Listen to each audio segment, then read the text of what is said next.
Oi, gente. Estou passando por aqui antes de ir para academia para poder mostrar para vocês o que chegou por aqui da Companhia das Letras. Também quero compartilhar com vocês um trabalho que eu faço, né, na escola. Agora eu estou trabalhando o gênero textual poesia.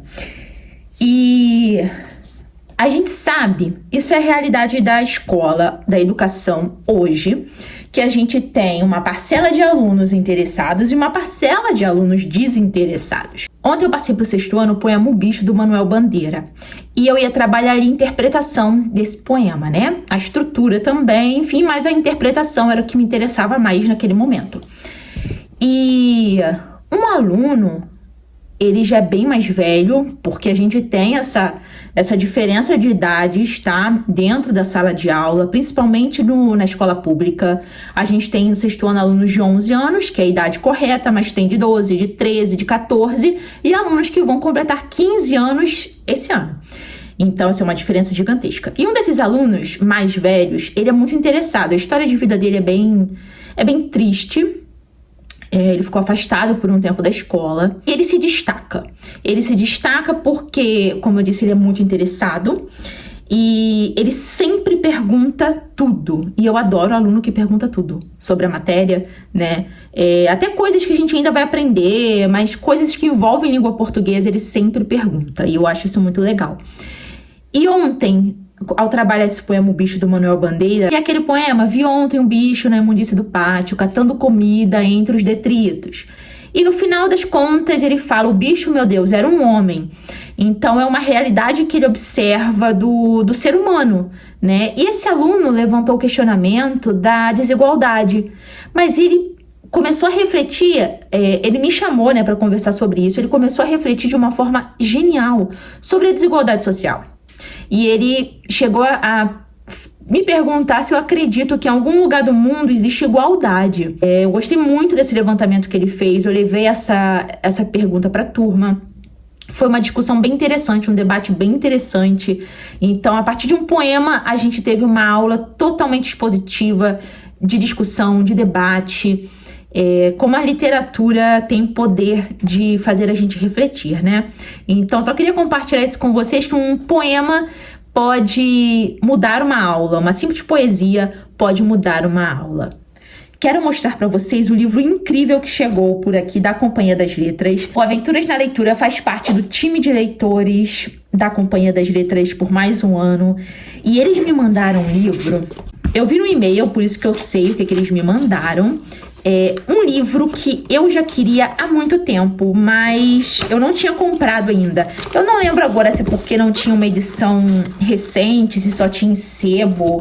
Agora eu não me lembro. Mas vou mostrar pra vocês aqui agora esse livro. É do selo da Penguin, tá? Da Penguin, que pertence à Companhia das Letras. E o livro é Revelações sobre o Amor Divino, da Juliana de Norvig. Ainda vou aprender a pronunciar esse nome.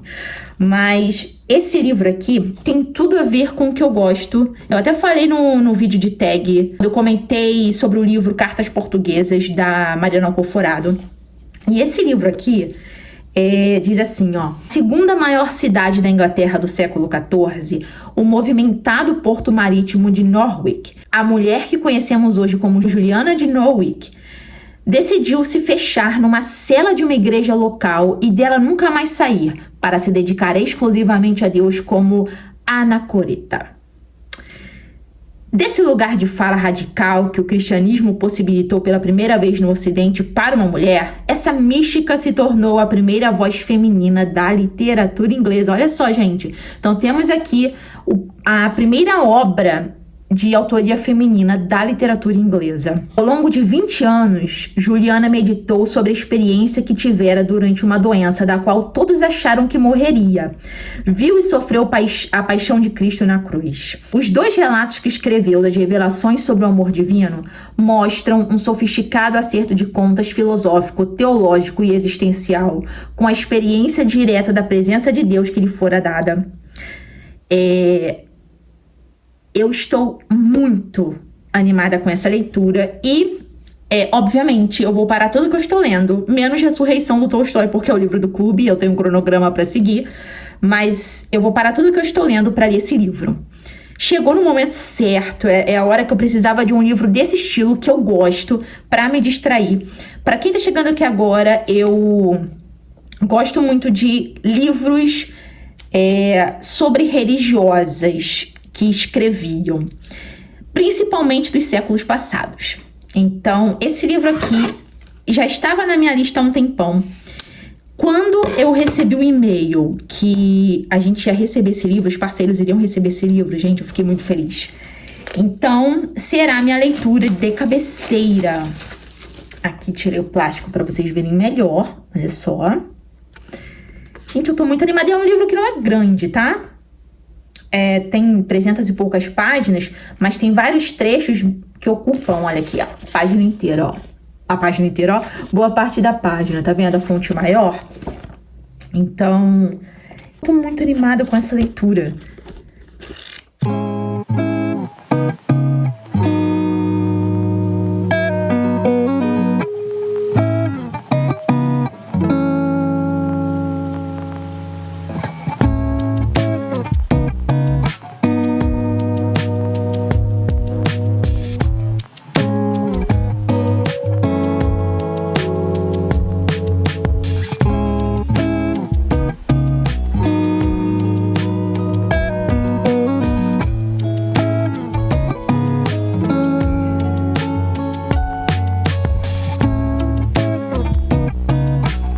Acabei de gravar o unboxing da Book Friday.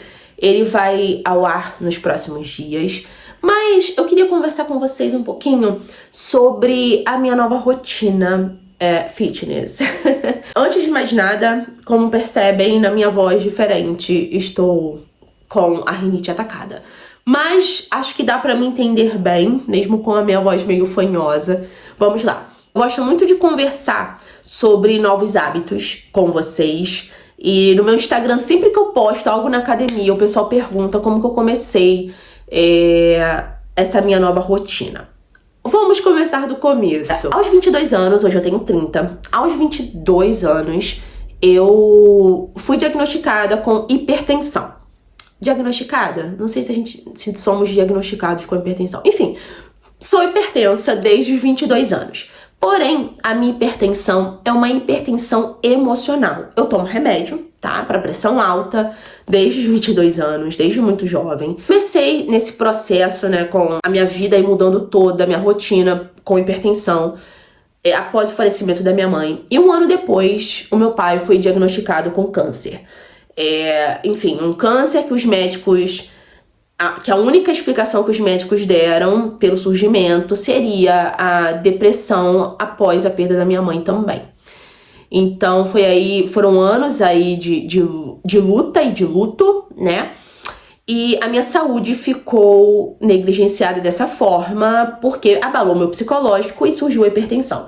Nunca fui uma pessoa que consumiu comida salgada, porque na minha casa todo mundo já tinha hipertensão, então a gente sempre teve esse controle em relação ao sal na comida, ao sódio, né?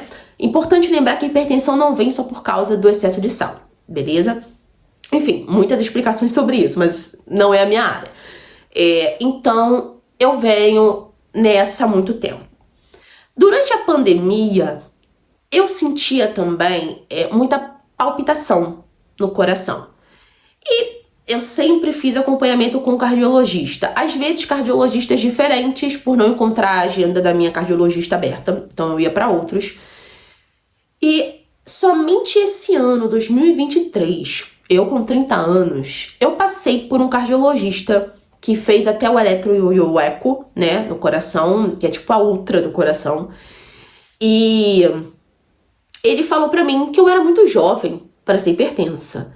Aí eu expliquei, né, toda essa situação pra ele, e ele falou, mas mesmo assim, você é sedentária? Eu falei, sou, porque tudo que eu começo a fazer, eu sinto muito cansaço. Toda atividade que eu começo a fazer, eu sinto muito cansaço, então eu desisto. E até mesmo alguns cardiologistas que eu passei falaram que era só pra eu fazer caminhada suave, leve. Enfim, quando ele fez o exame do meu coração e viu que meu coração estava super saudável, ele me contou a história de vida dele. que ele era obeso, ele era sedentário e ele sentia as mesmas coisas que eu. Até que ele acordou e mudou os hábitos dele. E eu fiquei, acho que o quê? 1 hora com esse médico no consultório, ele conversando comigo, assim, me dando muitos conselhos em relação à minha saúde. E ele falou pra mim, Kelly, o seu melhor caminho agora será entrar pra academia. Será iniciar a musculação. Aquilo pra mim foi um choque, porque quem é do meu convívio sabe que eu sempre repudiei musculação. Eu sempre falava que eu jamais iria entrar na academia. Eu já tinha tentado, na minha adolescência, tinha detestado, tá? Mas a conversa que ele teve comigo me tocou tanto da importância da musculação pra minha saúde, pra minha resistência, pra melhora desse cansaço que eu tinha. Se eu desse 10 passos eu já tava morrendo, que eu falei, eu vou tentar. Então fui numa academia que tem aqui perto e fiz a minha matrícula. Meu Deus. Fiz a minha matrícula e falei, caramba, agora já foi, porque agora eu tenho que encarar. Para me ajudar, porque eu sei que no início é muito difícil, eu iria negligenciar um pouquinho essa ida à academia, eu contratei uma personal incrível, então tô com ela até hoje, estou indo para o 4º mês aí de academia e ela tá comigo. E então comecei esse processo na musculação. Interessante que quando eu comecei, óbvio, todo começo é muito difícil. Eu ficava muito cansada, muito cansada. E eu ia andando pra academia e eu voltava de carro. Nesse andando eu já chegava morta, exausta na academia, mas mesmo assim eu ia. Então, como eu falei, estou indo para o 4º mês. Gente, se eu falar pra vocês que aquela pessoa que falava que nunca ia fazer academia está gostando de fazer, vocês já acreditam? Eu estou gostando e estou gostando muito de inserir essa rotina, esse hábito na minha rotina, né, do exercício físico. A gente ouve todo mundo falando da importância e tal, mas na real eu só percebi a importância quando eu comecei. Hoje eu vou andando pra academia, eu volto andando da academia. Meia hora de caminhada, tá? Coisa que antes eu demorava bem mais, hoje eu faço meia hora. E o melhor de tudo eu não sinto mais aquela fadiga, aquele cansaço, nem na academia, nem na caminhada. Minhas atividades diárias, como esfregar um chão, por exemplo. Como que aquilo que aquele cardiologista falou pra mim em março, não, eu fui antes de março, em fevereiro, se eu não me engano, era certo, né? E isso tem me motivado ainda mais. Eu tô hoje na musculação, na academia, eu comecei uma rotina saudável, não por estética. A estética é boa, é ótima, é maravilhosa, né? Você emagrecer, enfim, você vê aquela roupa que não servia mais servir, é excelente. Porém, o principal motivo que me deixa mais feliz hoje é a minha qualidade de vida. É estar fazendo as coisas sem sentir cansaço. Quando eu venho da escola também, eu desço no ponto, eu venho andando pra casa tranquilamente. Eu gasto 10 minutos de caminhada, coisas que antes eu também fazia de carro. Algo que tem me deixado muito bem. E com isso, eu também melhorei a minha alimentação. Bom, aí vem outra questão. Teve um cardiologista, não esse, um outro cardiologista que eu passei, que riu de mim. Aquilo mexeu muito comigo. Quando eu falei que a minha alimentação não era tão ruim assim, que eu não comia besteira, né? No sentido de não comer besteira, fritura, gordura, enfim. Ele riu de mim e perguntou, então os alienígenas precisam vir estudar você. Gente, isso pra mim foi tão ruim que a lágrima veio aqui, ó. Eu respirei fundo e engoli. E eu nunca mais voltei e nunca mais vou voltar naquele cardiologista. E esse cardiologista atual, né, que me acompanha, quando eu contei isso pra ele, ele falou que, meu Deus, é um absurdo ter colegas de profissão que são desse jeito. E ele falou que com certeza ele me entendia e me entendia também que eu não tinha uma rotina alimentar correta. Então ele também falou que seria interessante eu procurar uma nutricionista. Bom, resumindo, a minha alimentação mudou de que forma? Eu não tinha criatividade na hora de comer. Desde pequena, eu não gosto de comer carne. Eu comia carne por força, né? Porque antigamente, né, os nossos pais falavam que a gente tinha que comer carne, que era proteína, não sei o quê. Porém, eu gostava muito, gosto de peito de frango. A única carne que eu como tranquilamente é peito de frango. Mas mesmo assim, comia em quantidades poucas. Nos dias eu almoçava e não comia nenhuma proteína. Pois é, não comia. E, bom, e uma nutricionista que eu fui, inclusive online, ela falou da importância do consumo da proteína. Então, eu comecei a medir, a pesar a minha alimentação. E, gente, no início é difícil, mas depois você se acostuma. E como que o consumo de proteína realmente te dá uma sensação de saciedade. Então, eu almoço bem. Eu nunca tive problema de não comer salada, legume. Eu como todo tipo de salada, todo tipo de legume. Então, isso não era problema pra mim. Então, continuo comendo bastante salada, que eu amo, inclusive. Melhorei na questão da proteína. Entendi a importância dela, que eu deveria fazer um esforço pra comer mais. Ovo, por exemplo, era uma coisa que eu comia, mas, assim, não fazia muita questão. Hoje eu já descobri o poder dos temperos. Por exemplo, num ovo frito, né? Comi um açafrão, até mesmo orégano, que faz uma diferença, e aí sim eu consigo comer os ovos. Com pão integral, até mesmo com pãozinho de sal. Enfim, gente, uma série de alimentação, uma alimentação muito diversificada, criativa e saudável que hoje eu faço. Hoje eu faço sem dificuldade, tá? Sobre academia, hoje eu já tomo.